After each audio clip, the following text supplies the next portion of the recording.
Something happened in the 1200s here. Almost has to have a component of the Vikings' descendants. Based on everything we know right now, it almost has to. There weren't a lot of other people who knew about this place then. Parker Schnabel just helped Rick Lagina hit something deep underground. Something man-made, heavy, and hidden for centuries. And it's shaking the Oak Island mystery like never before. This isn't just another dig. This time, strange metals, carved beams, and a sealed chamber are rising from the dirt. Tune in now, because what they hit next might finally prove the treasure was real all along. The moment Oak Island whispered back. It started on a chilly, gray morning. The wind whipped through the trees like it was trying to whisper something old and forgotten. Rick was out by a small garden shack, not far from where other digs had taken place over the years. He'd walked past this spot many times. He'd stared at the ground, paced the path, drawn lines on maps, and considered it just another piece of this big, frustrating puzzle. But today, something about that old shack called to him. As he reached for the rusted door handle, a strange creak echoed, like a warning. There was a feeling, a deep, slow-brewing hunch that something was different. Not obvious, not flashing lights or blaring horns. Just a feeling that maybe, just maybe, they were close to something real. Jackhammers themselves weigh 60 or 70 pounds. They tend to get stuck in the clay.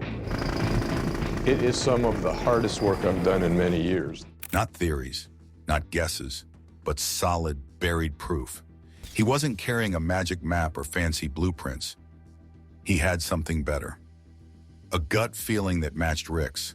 They stood together on the dirt, eyes locked on the same patch of ground, and decided that this spot was worth a shot. They picked a drill site. They marked it E5. To anyone else, that name means nothing. Just a number and a letter. But on Oak Island, where every inch of land might be holding centuries-old secrets, E5 meant everything. The crew brought out the gear, fired up the machines, and got to work. The drill dug into the dirt like a finger poking at a wound that had been hidden for far too long. The team around them wasn't just standing by. Everyone had a job. Everyone had a reason to believe. Some were checking equipment. Others studied readings and reviewed notes. Dr. Ian Spooner and Dr. Fred Michael were working hard on the science side of things. They ran tests, gathered water samples, and looked for signs the Earth was giving off. They believed there was metal below. Not natural.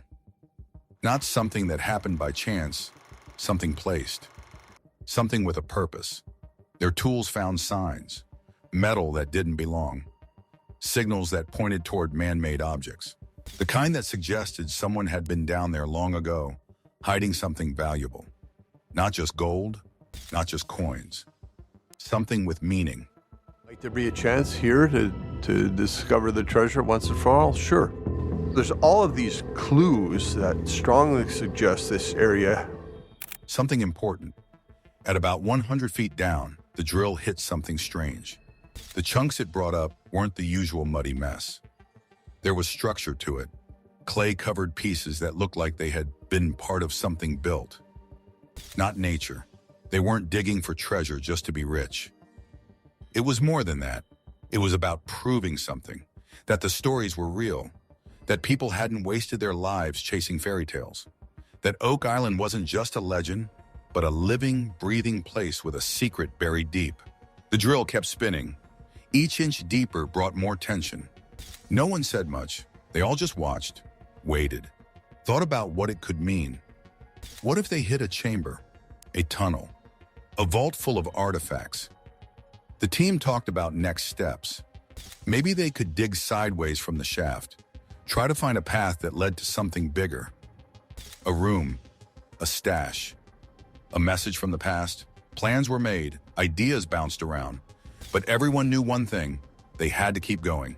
The gear was checked again, notes were reviewed, maps spread across tables. This wasn't random work, it was focused, driven by data and feeling side by side. The scientists confirmed that the metal they were seeing down there wasn't from the island's natural elements. It didn't match the Earth's usual mix. It came from something placed, crafted, and maybe even sealed away for good.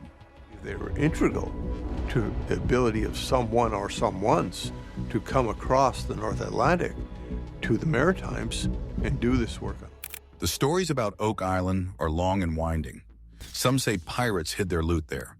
Others whisper about secret societies, hidden texts, and treasures protected by deadly traps. There's even talk of royal gold, carried across oceans and buried to keep it safe. No matter which story you believe, the island holds something. People have chased it for centuries. Dug through dirt and clay, followed maps, clues, and gut instincts. Some got close, others gave up. But now, with Parker and Rick working together, it felt like the island might finally be ready to give something back. Day turned into evening. The light faded, but the drill kept going. That sound, that constant hum filled the air. A reminder that the search was alive. The island wasn't done talking. They found more signs. Wood that looked too smooth to be wild. Nails with shapes that suggested a much older time. Not modern, not fresh, but solid. Worn, built. Every piece that came up was bagged, tagged, and examined. There was no rush, no panic, just steady, careful work. They were digging into more than dirt. They were reaching into the past. Even with all the tech and smart minds around, it still came down to belief, a sense that something important waited below. And that belief ran through the whole crew like fire. Things were heating up, and the dirt was starting to act strange. Like maybe they were finally close to something real. Oak Island's last stand. Plans were drawn for how to protect any major finds.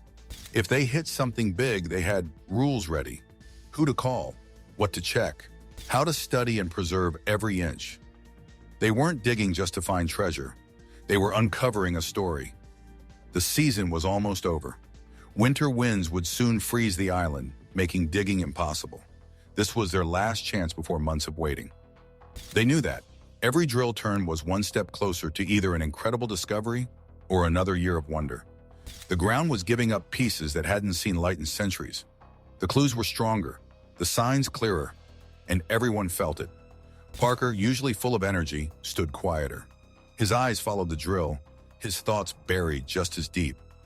Rick moved with purpose, checking each sample, marking each find, driven by the possibility that they were finally close. Something wild just happened out on that crazy patch of land they call Oak Island. And guess what? Parker Schnabel just walked in and flipped the whole game upside down. This isn't some dream, and they're not just playing with shovels and guesses anymore. For Rick Lagina and the gang, this could finally be it. The big one. What everyone's been whispering about for years. And it's about time, too. You see, the guys had been digging like mad. Every scoop of dirt came with a little bit of hope and a lot of praying. But all they kept pulling up was the same old boring stuff. Sand, clay, more sand. Nothing shiny, nothing secret, nothing screaming. Hey, the treasure's here. They were chasing a dream, all right, but it was slipping through their fingers like water. It wasn't just digging. These guys were studying, testing, poking around with big machines and fancy tools. They followed maps so old the paper might as well crumble in your hands. I thought at the bottom of the spade bit that I was on top of something, and I thought, wow, maybe I'm on a tunnel. They listened to experts who swore this spot was special. But no luck. More empty holes. More cold wind biting their faces. And the clock was ticking hard. Then came the weird part. The dirt started acting funny. It was a weird mix, like it had secrets. Sticky, muddy stuff that maybe once stopped water from flowing. Maybe it was part of some sneaky trap built to keep out curious hands. Or maybe, just maybe, it meant someone had been there long ago, hiding something no one was supposed to find. Everyone had a theory. Flood tunnels, pirate tricks, magic booby traps. They threw around every idea you could think of, hoping one of them would stick. Because the truth? They were tired, worn down, still hopeful, but running out of time and out of options. Parker Schnabel isn't your average guy. He doesn't chase gold the old way. He brings a kind of swagger and smart thinking that flips a bad day into a gold rush. And Rick needed that energy. When Parker took a look at their findings, he didn't laugh or walk away. He leaned in. He saw something the others didn't. He thought maybe all that weird clay and metal traces meant something big. Not just big, but treasure big. The kind that doesn't sparkle until it's cleaned, but is heavy and worth every dusty dig. Rick and the team, they perked up. You could feel the buzz in the air. They weren't just swinging in the dark anymore. With Parker backing them up, it felt like the island might actually give up its secrets. They started looking at the ocean too. The water near this place had always been odd, rising when it shouldn't, breaking into tunnels and shafts. It was like the sea itself was hiding something. Maybe, just maybe, Parker thought, there was a man-made tunnel down there. Something built ages ago to flood anyone out who got too close. Now that idea lit a fire under everyone. They started connecting dots they hadn't before. What if the old stories were true? What if someone actually did build sneaky underwater defenses to guard their treasure? Things got serious. They brought in fresh gear, new eyes, and Parker's no-nonsense way of working. Instead of wild guesses, they went for smart digs. Instead of chasing every whisper, they focused on the hard clues. And suddenly the pieces started to fit. Was it easy? Nope. They still hit dead ends. Still found holes full of nothing. Still had days where it felt like the island was just messing with them. But the vibe had changed. Now every hole meant something. Every sample, every metal trace in the water, every strange reading. They were all pieces of the same puzzle. Rick, Marty, Craig, they were like kids again. Not because they were goofing off, but because they were dreaming big, and this time, it wasn't crazy. It was real. The data said something was there. The dirt was weird in just the right way. The tunnel idea made sense. Even the metals in the water seemed to shout, "Dig here!" And let's not forget the fans. People watching from all over, gripping their seats. Every year they'd watched as the team came up just short. But this time, with Parker in the mix, it felt different. People were leaning in, not turning away. Sure, they hadn't pulled out a chest of gold yet, but the way they talked, the way they walked around that island, it was like they could smell it. Like treasure was just under their boots, hiding, waiting for one more shovel to hit it right. Some folks will say they're chasing shadows. That Oak Island is just a big muddy joke. But those folks haven't seen what this team's seen, haven't felt what they felt. This isn't about luck anymore. It's about chasing history and maybe rewriting it. The story's not over, not by a long shot, but with Parker and Rick side by side, the game has changed. The island's secrets are slipping, and it won't be long before something real rises from the ground. After all that digging, all it took was Parker showing up to make everyone look twice. The Yukon digger and the island that hides. Parker Schnabel just gave Rick Lagina the kind of help everyone secretly wanted to see. It wasn't about fame or camera flashes or some dusty old treasure map hidden in a bottle. It was about real digging, muddy boots, sweat, and chasing something that keeps running away. For years, Rick and his team have been going after this mystery on Oak Island, and it always felt like the island was laughing back. Now, with Parker jumping in, things started shifting. Picture this. Two guys from completely different dirt worlds. One knows Yukon gold like it's in his blood. The other's been stuck chasing shadows and soggy legends on Oak Island. They never followed the same trails, but their goal was the same. Dig, find, uncover. And when they finally joined forces, everything around them seemed to lean in closer, as if the island itself was paying attention. The Oak Island crew had their routine down. Roll in the gear, set up the drills, scribble observations, argue over where to poke the next hole, and wait for another mystery to flood the dig. Over and over, it was water, mud, false signals, almosts and maybes. The garden shaft was the latest headache. They drilled deep past 900 feet, only to find the same water-filled letdown. Then Parker arrived. No grand speech, no spotlight, just years of gold-chasing instinct and a sharp eye for where dirt hides secrets. He didn't waste time with old theories or chase every wild idea. He looked at the site, at the equipment, at the map, and got to work. The garden shaft had been giving off signals.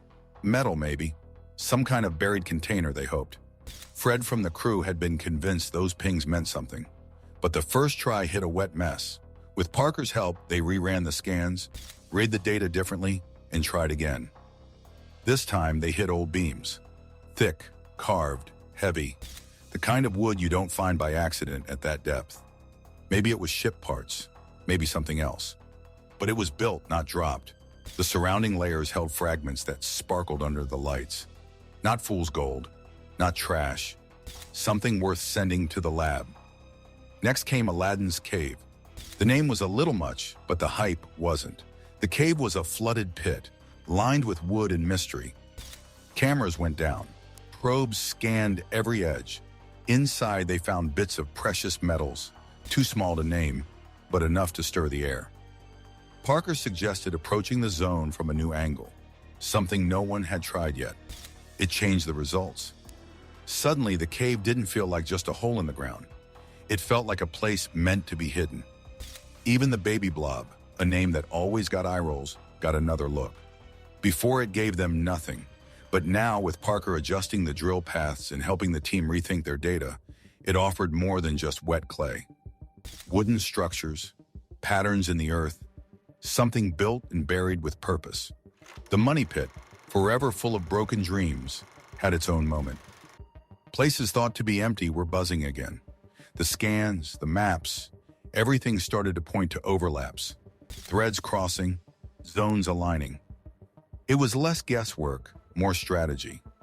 Or longer. We never would have anticipated this moment where Marty and I get to go down together underground in the money pit. Parker had turned random pokes into a plan. The island was no longer just fighting them. It was giving them tiny signs, the kind that made everyone lean in, hold their breath, and stare at the screens longer than before. The crew, usually drained by season's end, looked charged. New debates sprang up. Lists grew longer. No one talked about shutting down. Back in 2019, Borehole RF1 had stirred up chatter. They found beams deep down, carved with symbols that might have been Roman numerals. Alongside them, a pickaxe that some believe came from Scandinavia.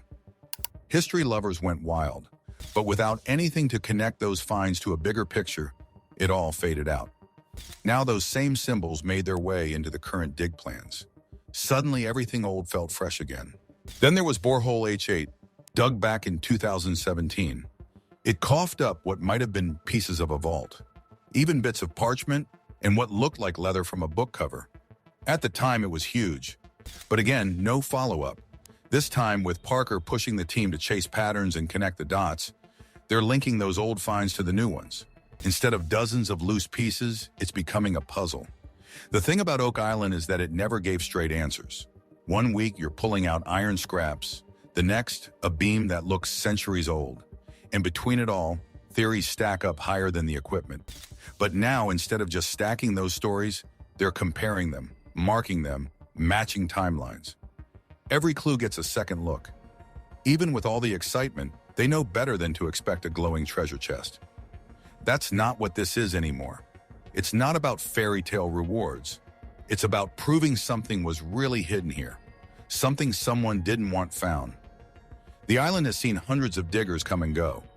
Most leave empty-handed, with only mud-stained clothes and disappointment. But a few, like Rick, stick around. Because the story is sticky. Because what if one more foot down, one more inch to the left, is all it takes? This isn't a TV cliffhanger anymore. It's not about stirring up viewers with vague promises. It's real work, real dirt, real mystery. Rick and Parker aren't just showmen. They're hunters, dreamers, builders, problem solvers. Now they've got folders full of new data, markers on spots never touched before. They're pulling up soil samples, testing everything twice, rechecking old assumptions. The island isn't quiet, it's whispering. They're not just reacting to clues, they're chasing them down, putting pressure on them, forcing the island to give up more. Every layer peeled back might bring them closer. They left this season with a list so long it filled whiteboards and filled up digital screens. They're not guessing anymore. They're targeting. What if the island wants to stay buried? Could all this digging be waking something best left alone? Drop your thoughts in the comments, smash like, and don't forget to subscribe.